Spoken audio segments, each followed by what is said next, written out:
Hey everyone, if you've been enjoying my free math lessons on Prodigy Mathematics, I've got a great way you can support the channel and supercharge your learning.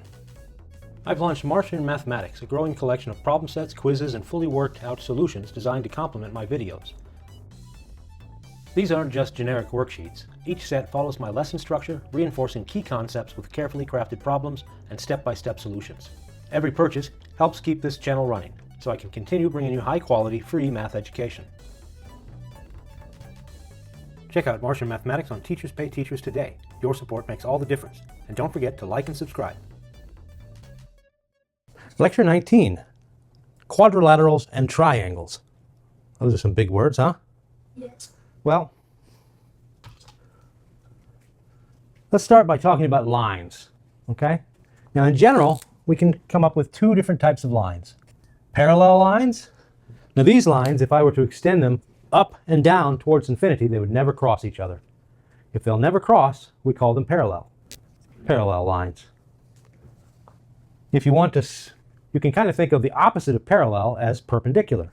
And I can construct perpendicular lines by simply creating a horizontal line and a vertical line. Perpendicular. Now what characterizes a perpendicular line is that the angle between the two lines at the vertex, where two lines meet, we call that the vertex. So this point right here we call the vertex. If you have more than one vertex, they're called vertices. That's the plural of vertex. A lot of terminology in geometry, so just be warned about that.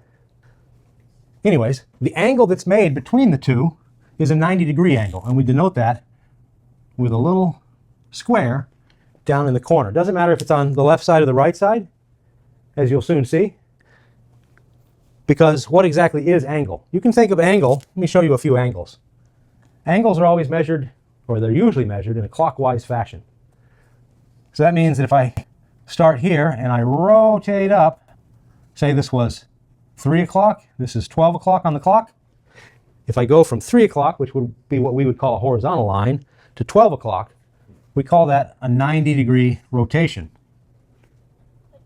If I rotate another 90 degrees, I'll put this little point here where the vertex, right here, where this is 3 o'clock, and I rotate all the way around to, this would be 9 o'clock.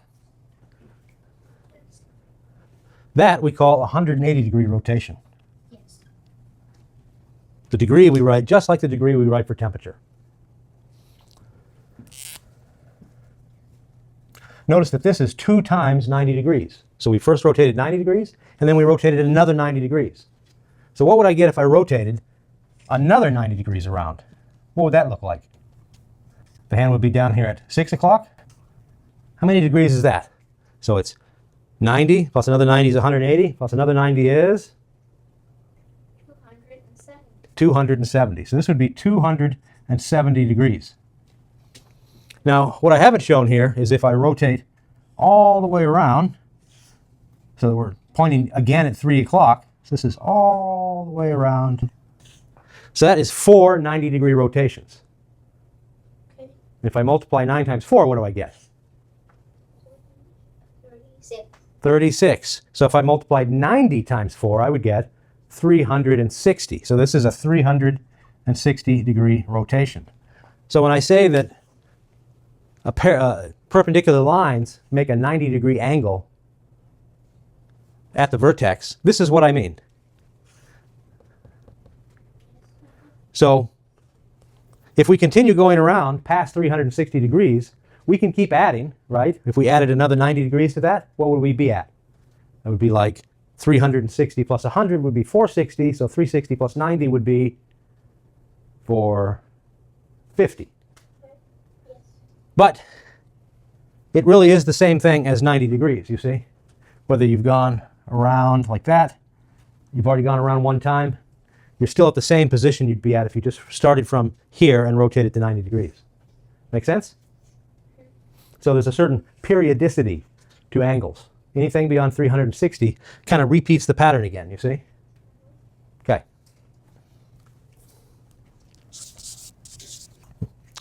So quadrilateral quad means 4. I think we discussed that last time when we talked about quadrant. Lateral means sides. So quadrilaterals are 4-sided shapes. That means they have 4 lines. The simplest quadrilateral would be a parallelogram. And so what do we mean by parallelogram? Well, we mean that there are 2 sides that are parallel, or if there are 2 sets of parallel sides. Let's say it that way. Here's one set of parallel sides. So when I put a single tick mark on it like that, that means that this side has the same length as this side. Okay? They also happen to be parallel lines. That's why we call it a parallelogram. However, these 2 sides are also the same length. Different than the lengths of this side, though, you see? So with parallelograms, we have 2 pairs of sides with the same lengths. Okay? So by a closed figure, this is what I mean. So how many vertices do you see in this figure? Remember, the vertices are where the lines intersect. So let's count them. We see 1, 2, 3, 4. So we have 4 vertices. We have, how many sides do we have? 1, 2, 3, 4. How many angles do we have? 1, 2, 3, 4. So we're going to find that there are rules about the angles and about the sides when we talk about quadrilaterals, and also when we get to triangles. Those also have rules. So first I want to simplify this a little bit. So if I take a parallelogram, let me draw this on like a grid paper. So let's imagine that we have graph paper. That can take a while. There we go. That's good enough. You get the idea. So if I were to draw a parallelogram in here, I might do it like this. Let me use a different colored pen for this. Here's a side, and then I'm going to create another side that's parallel to that.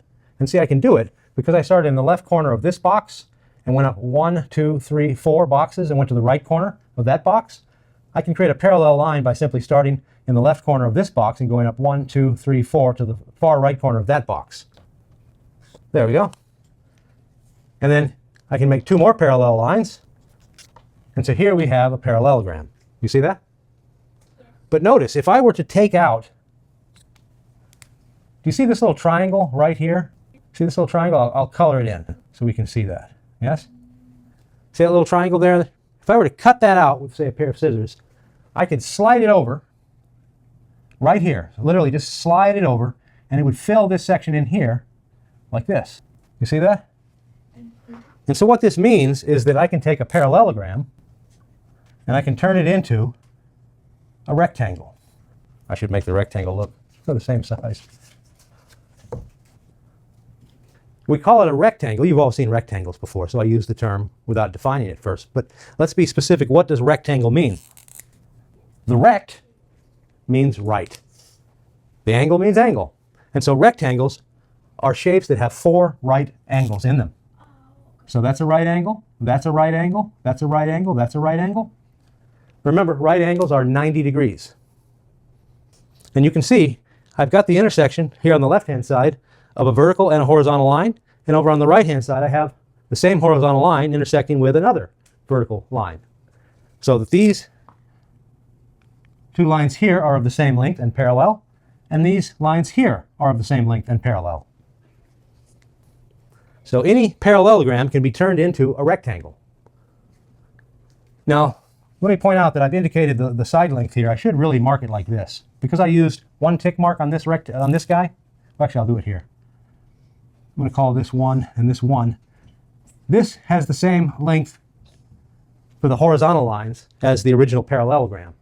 However, this side here, which I'll mark with 3 ticks, has a different length than the length of the vertical lines in the rectangle. We'll actually come to understand that towards the end of the lesson. So one of the quantitative things you can do with graph paper and a shape like this is you can calculate something known as area. Now I would show it on here. Well, actually, I think I will. So I'm going to just erase the parallelogram part that we had and keep the rectangle part that we came up with, that we constructed out of this. So we constructed this rectangle. Put a side here, and I'll erase this diagonal line here. So here is our rectangle.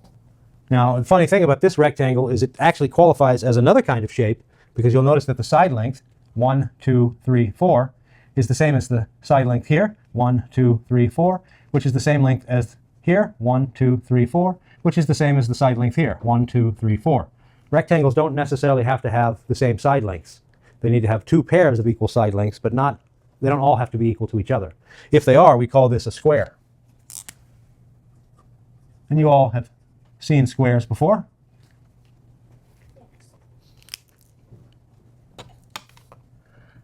But I want to try to get on this idea of area. So if we measure length, we use a ruler like this one to measure length, yes? And that's good for lines. But what about shapes like this that have two dimensions?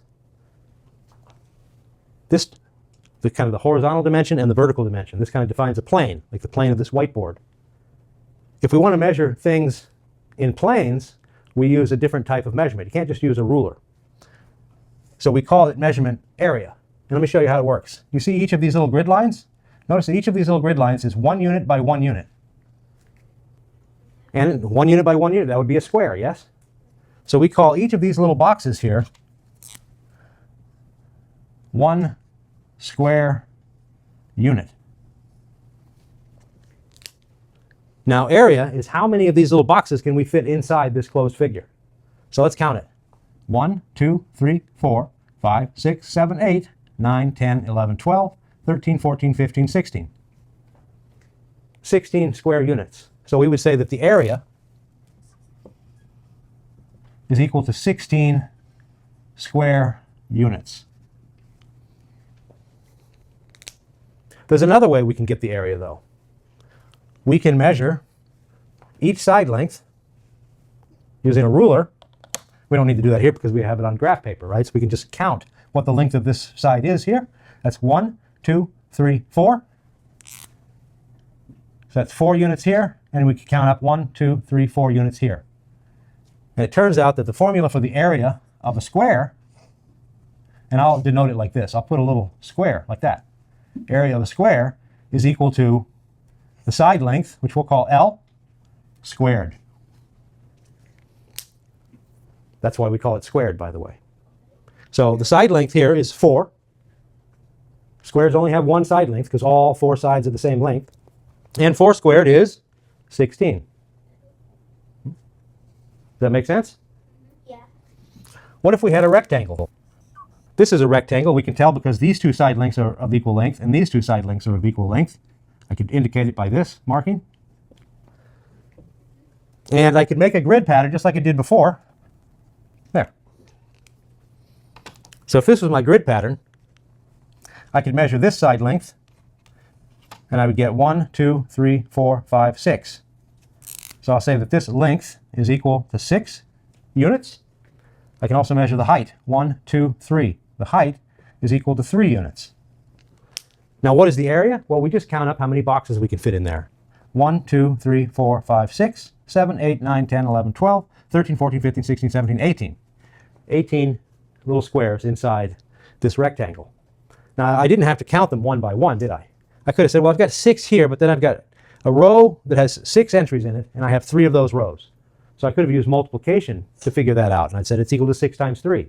And so the formula for the area of a rectangle is equal to the length times the height. So far we have the area of a square and the area of a rectangle. What about the area of a parallelogram? Because a parallelogram can be the same as the area of a rectangle, it must be the same area formula, yes? And it turns out that it is. But there is a complication, and you'll see that in a minute. I'll give you a problem to try, and there'll be a complication that pops up there that you will see. But in general, though, the area of a rectangle is the same as the area of a parallelogram, or vice versa. There's one other quantity that we can, there's one other metric that we can quantify, and that's something called the perimeter. The perimeter is like the distance around. So the perimeter of a square, since all 4 side lengths are the same, it would be, you would imagine yourself starting out, say, here. And then you walk to this end. You've walked 4 units. And then you walk up here to the top corner. You've walked another 4 units. That's 8 units you've traveled so far. Then you walk another 4 units to this corner. What are we up to now? 8 plus 4 is? 12. 12. And then finally back down to the place where we started, so we get the total distance around this shape. 12 plus 4 is 16. So the perimeter for a square, because all four sides are the same, is just 4 times the side length. Now it's just a coincidence that the area and the perimeter happen to be the same in this case. If I had, say, a square of side length 2, its area would be 2 squared, which is 4, but its perimeter would be 4 times 2, which is 8. The perimeter for a rectangle, well, we would have to travel twice over a side length of L, right this way and then back this way, and twice over the height, going up and then coming back down, right? So it's 2 times the length plus 2 times the height.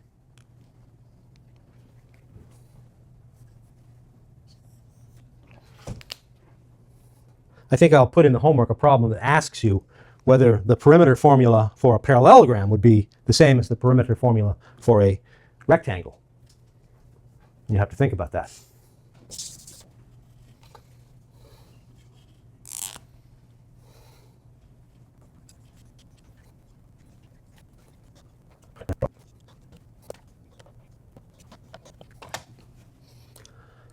Okay, I would like you to calculate the area of this parallelogram. So try that at home, pause the video, come back when you have your answer.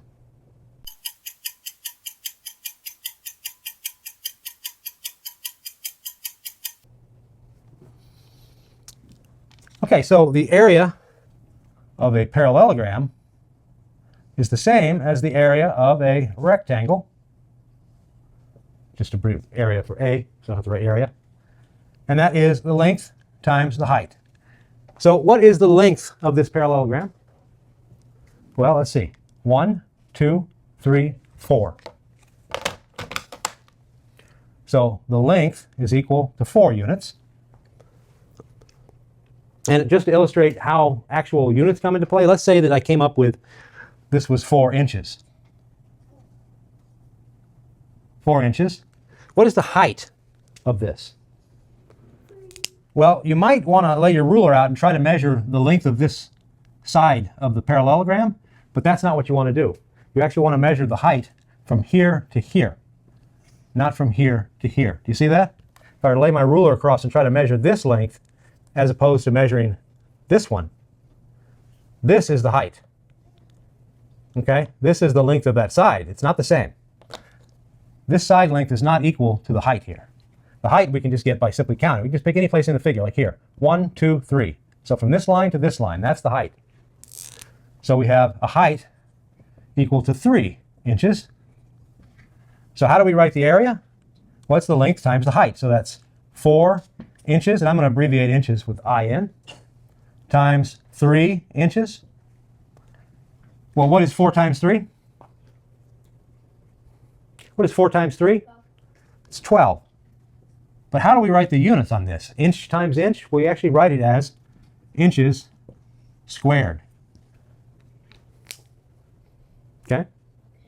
Because what we've really done is we've measured how many of these boxes we can put in there. And each one of those is equal to 1 square inch, or 1 inch squared. See the square? It's a square. How many of these squares do we have? Well, you count them up, you should get 12. So that's the origin of square. Yes? Now we talked about angle earlier, right? And I want to show you how to actually measure angle. There are actually 2 angles that you can measure on a figure. So there are 2 types of angles. There's interior angles, those are inside the figure, and exterior angles, those are outside the figure.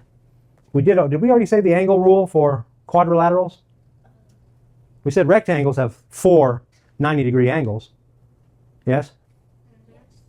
So I guess we haven't really derived the angle rule for it. So here we have our 4 90-degree angles, yes? But let me show you how you can measure it. Because if I take a pen and I go all the way around, back to pointing in the same direction I was pointing in before, that is turning all the way around, yes? So that's 360 degrees. Whereas if I start here and I end here, or I start here and I end here, That's 90 degrees, right? Because that's gone through a 90 degrees of rotation. What if I start like this and I end like this?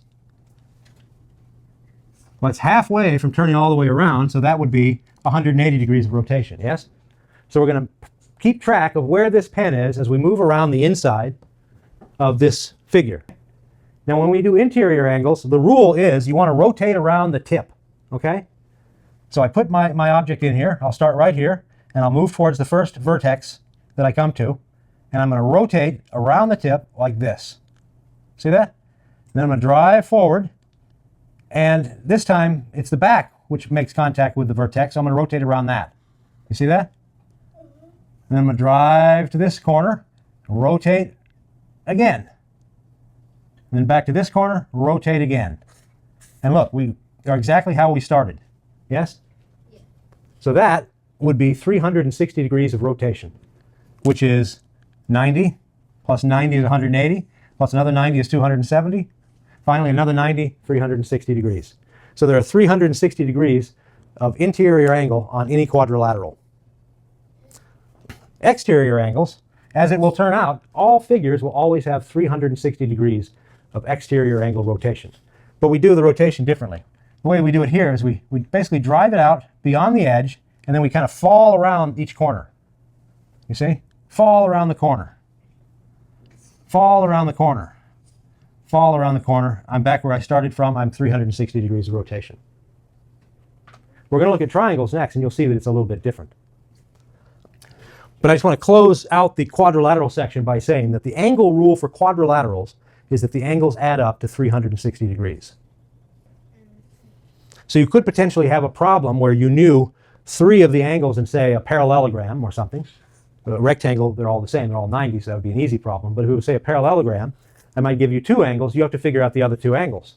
And you have to use this rule that all the angles will sum up to 360 degrees.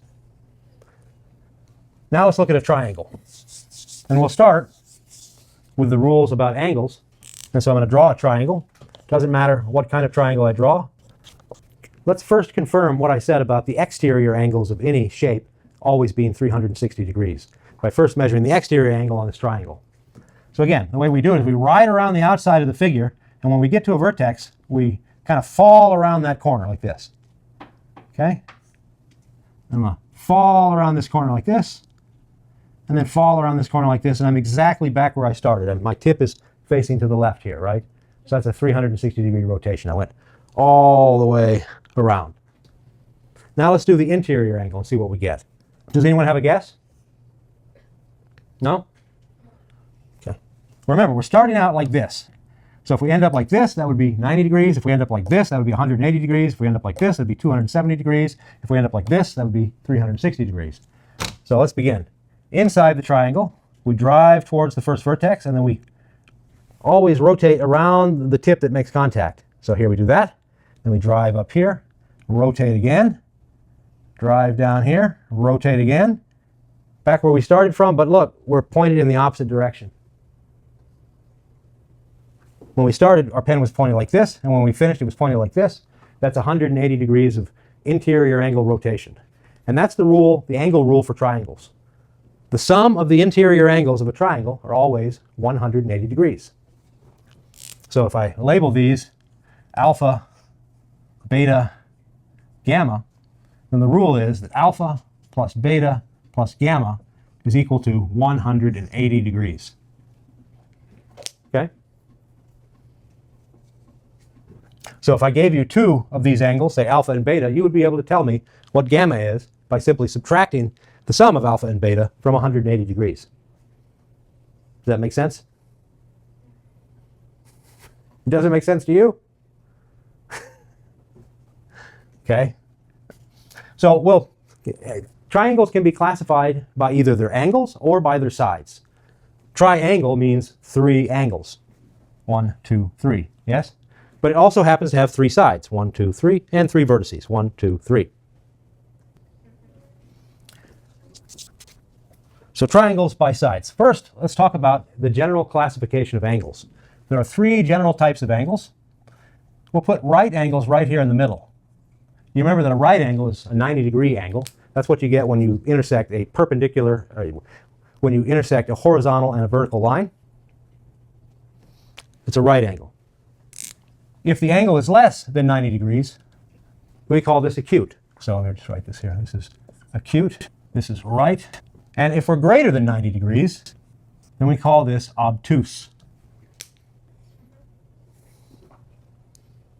So do these three angles make sense? The small angles, the ones that are less than 90 degrees, we call acute angles. This we call a right angle, and this we call an obtuse angle. And it turns out that there are triangles that correspond to this exactly. So for example, this is called an acute triangle. Every angle in this triangle is less than 90 degrees. If we have a right angle in a triangle, then we call it a right triangle. And we always mark the right angle in the right triangle with a little box just like that. And that's called a right triangle. If the triangle has an angle which is obtuse, can you guess what we call it? An obtuse triangle. So I can give you some for examples. I'm going to write the three angles. So let's say this was 100 degrees. And let's say that this angle here was, I should put the degree. Let's say this was 40 degrees. What is this last angle equal to? Any ideas? 40. Yeah, 40, right? Because 100 plus 40 is 140, but we need 180 degrees of interior angle. So we need to add another 40 to it. So this must be a 40-degree angle here. And so you'll see problems like that where you have two known angles and one unknown angle. You have to use your knowledge of triangles to figure out that unknown angle. Okay? What if I told you that in this problem I might give you just one angle? I might say, well, this angle here is 60 degrees. Can you figure out what the other angle over here is?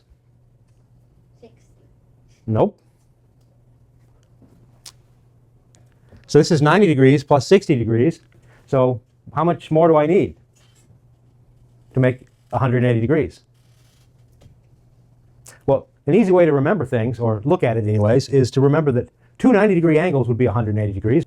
Yeah. I've got one 90-degree angle here. The sum of these two angles has to be 90. So what do I have to add to 60 to get 90?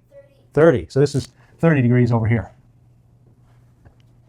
So for an acute triangle, I might have something like, I didn't draw a very big triangle here, did I? I'll make it a little bit bigger so that we can. What if I said this was 80 degrees and this was, say, 50 degrees? What is the missing angle? Got 80 and 50. We got to add, everything has to add up to 180. 50, yeah. This is 50 degrees. So 50 and 50, that's 100, plus this 80 makes 180, you see? But notice that all three of these angles are less than 90, yes? That's what makes it an acute triangle. Triangles, so this is, I'll call this by angle. I'll try and write sideways. And then you can also organize these things by sides. And so if we organize triangles by sides, there are basically three ways to look at it, right? All sides are equal. So all sides mean three sides. If you have three sides equal, we call it an equilateral triangle. And it looks like this. Side, side, side. And as it turns out, since all the sides are equal, it must mean all the angles are equal as well. And so it turns out an equilateral triangle is also an equiangular triangle. Now, what are these angles equal to? If they're all the same, we've got three angles. So 180 divided by 3 is? What is 18 divided by 3? 3. No. 6. 6. So 180 divided by 3 is 60. And so an equilateral triangle, all the internal angles are 60 degrees.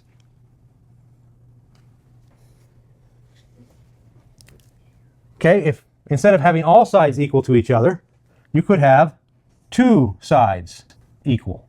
And that is called an isosceles, hope the spelling is right, triangle. And that would look something like this. Let me make it a little, it just keeps looking like an equilateral.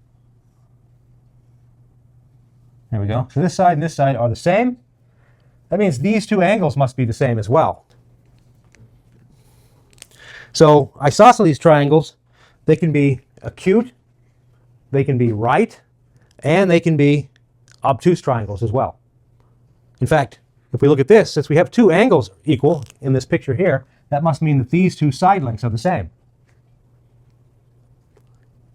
For a right triangle, if we had gone, this is way too small to see. Let me draw it a little bigger.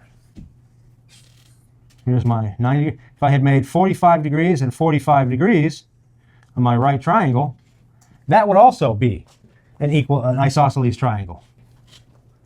So if you have two angles that are the same, then you have two side lengths that are the same. And that makes it isosceles. And it can be acute, obtuse, or right. In fact, here is yet another isosceles acute triangle.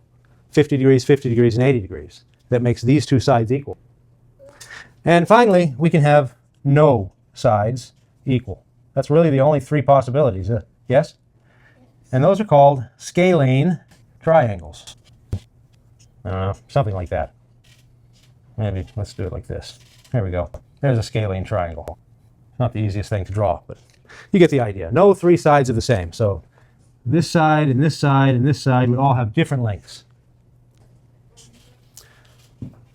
Now the perimeter of a triangle is obviously just the sum of its side lengths. So for an equilateral triangle, that would be easy. It's just going to be the side length times 3. For the isosceles, it would be 2 times the common side length plus the other side. And for a scalene triangle, it would just be A plus B plus C, where A, B, and C are the 3 side lengths for the triangle.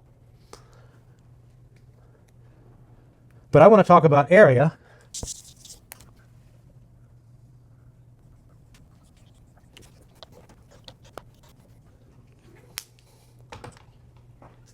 Okay, here's a right triangle, and I want to calculate its area.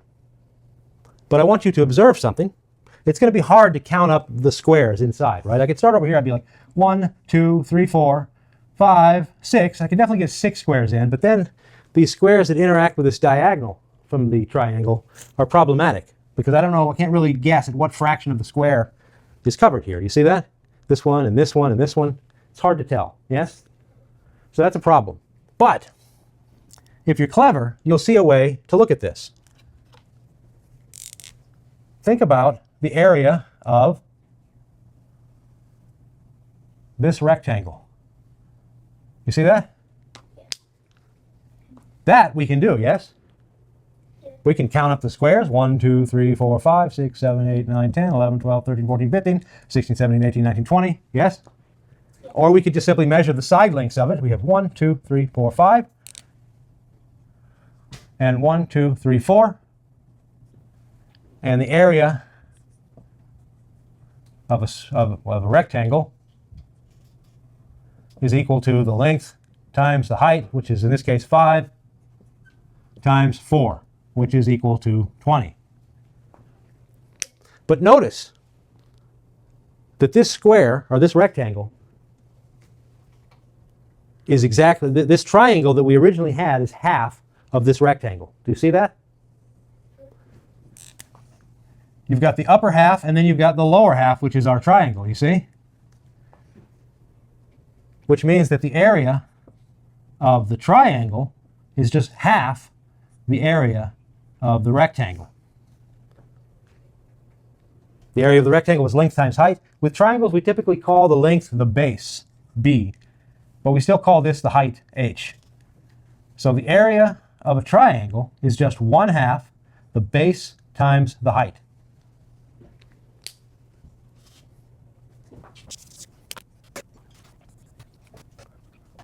Okay, I would like you to calculate the area of this triangle.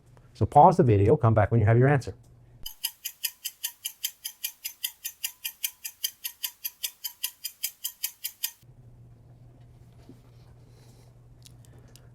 Okay, this is not a right triangle. In fact, I haven't really given you much to go on to figure out what kind of triangle it is. Now, one thing you can see for sure is that its base is equal to 1, 2, 3. You do not know what this side length or this side length is, and so far you don't have any way to figure that out. But you do know what the height of this triangle is.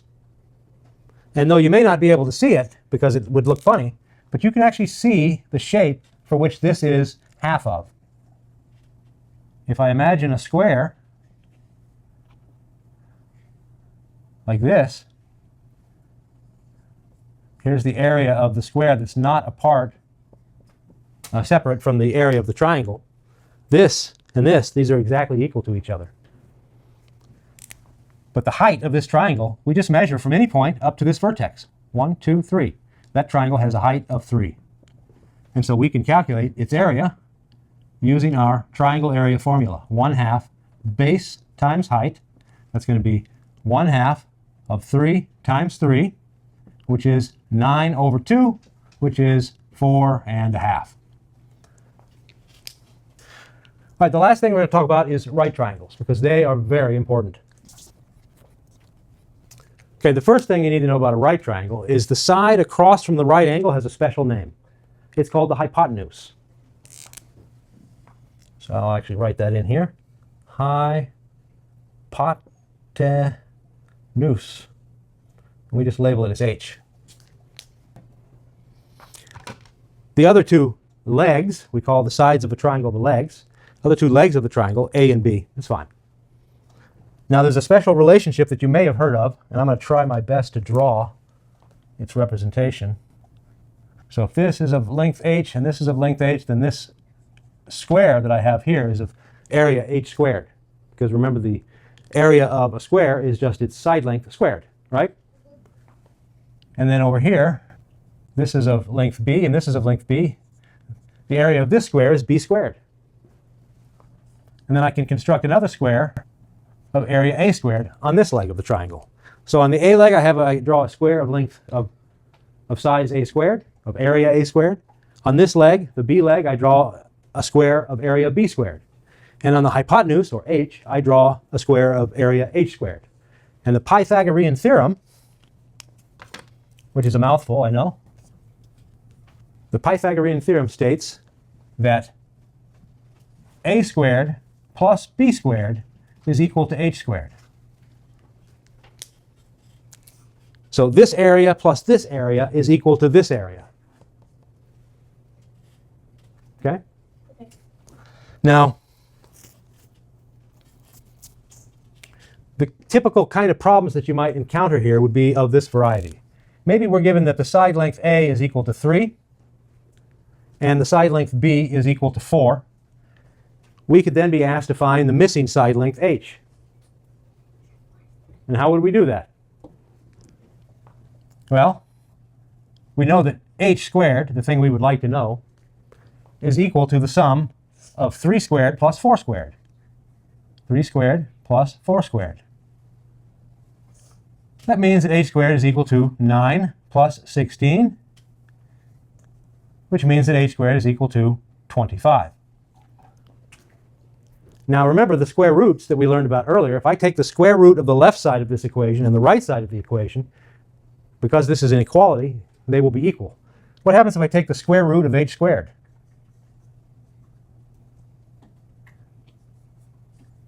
And the square root of 25.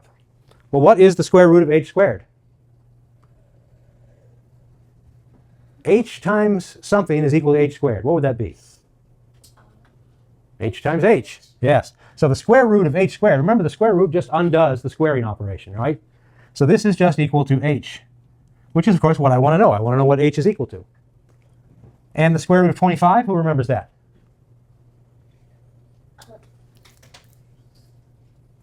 5. So h is equal to 5. So if a is equal to 3 and b is equal to 4, then h must be equal to 5. See that? Yeah. That's the typical kind of problems that you'll encounter here. A more complicated variety, which would require a little bit of algebra skill, would be if you were, say, given the hypotenuse and one of the legs. Okay? But it's honestly, it's not much harder than this. Let me give you one to try. If a is equal to 6 and b is equal to 8, what is h equal to? So figure out using the Pythagorean theorem what h is equal to in that case. So pause the video, come back when you have your answer.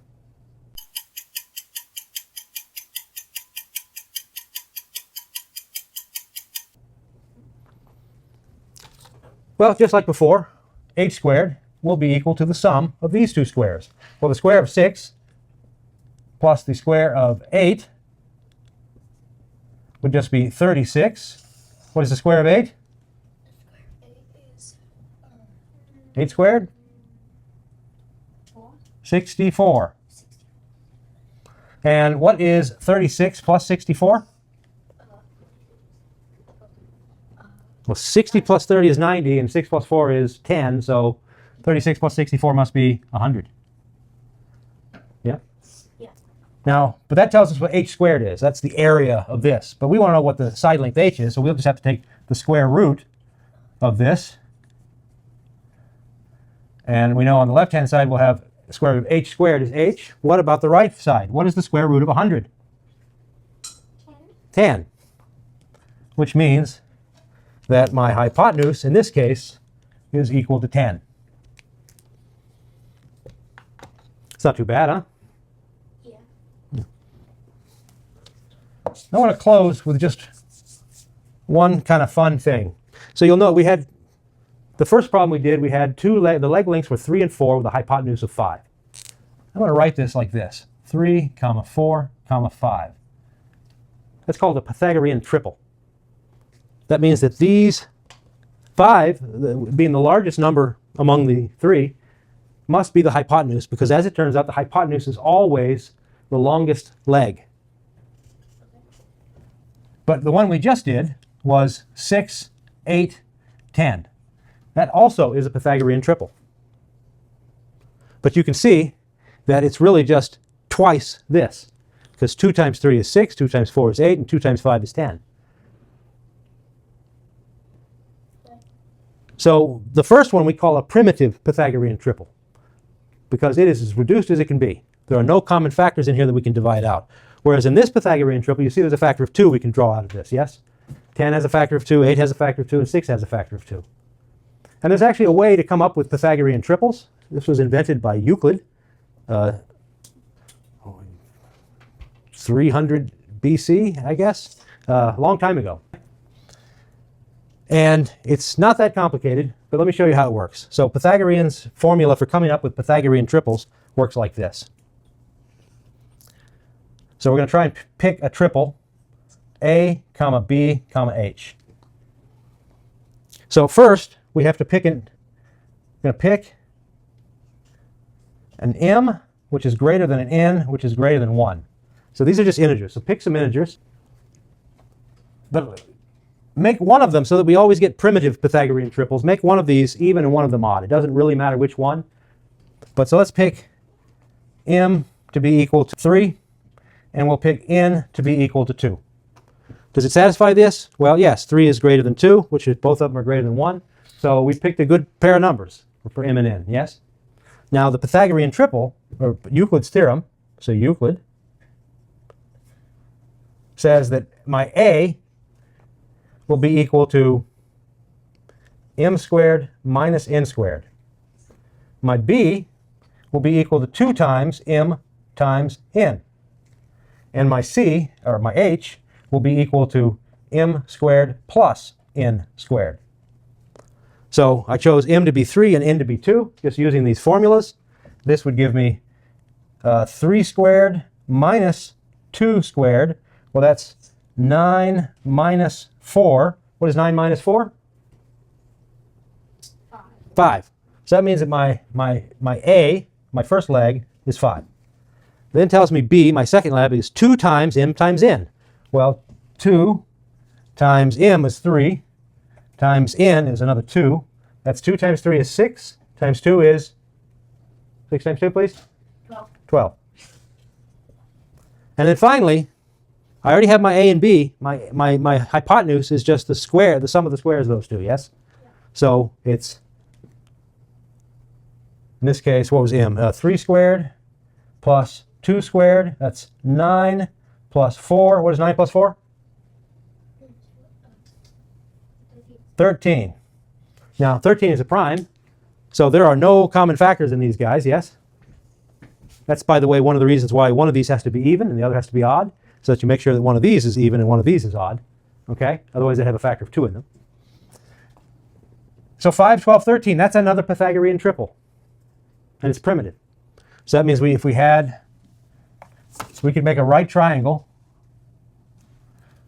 where A was 5, B was 12, and the hypotenuse would be 13. So this is not too hard to remember, I think, right? You just pick a couple of numbers, couple of integers, bigger than 1. Make one of them odd, make the other one even. And then just take the difference of the squares and twice the product. And you can generate the legs for a right triangle. And then using this last step here, you can get the third and final leg, the hypotenuse. And I think that is all I have. Where this comes in to be useful is that you can take any triangle usually and you can break it up into a right triangle and find missing side lengths. So if I gave you, say, an equilateral triangle, and I told you what this side length was, and I said, well, I need to know what this side length is, and I gave you this angle, let's say. Well, you could make a right triangle out of this by splitting it down the middle. This would be the hypotenuse of that right triangle. Presumably you know the height, and you know that this will be a over 2, since this was length A. And you can figure out what the missing components are. You can figure out what h is if you knew the height. If you knew what h was, then you could figure out what the height is, you see? So you can decompose triangles using right triangles and find out information about their side lengths that you otherwise wouldn't be able to do. Okay, that's all I have for you. Next time I think we'll talk about circles and maybe a little bit about three-dimensional shapes, which are volumes and such. Okay, so I'll see you then. Sounds good.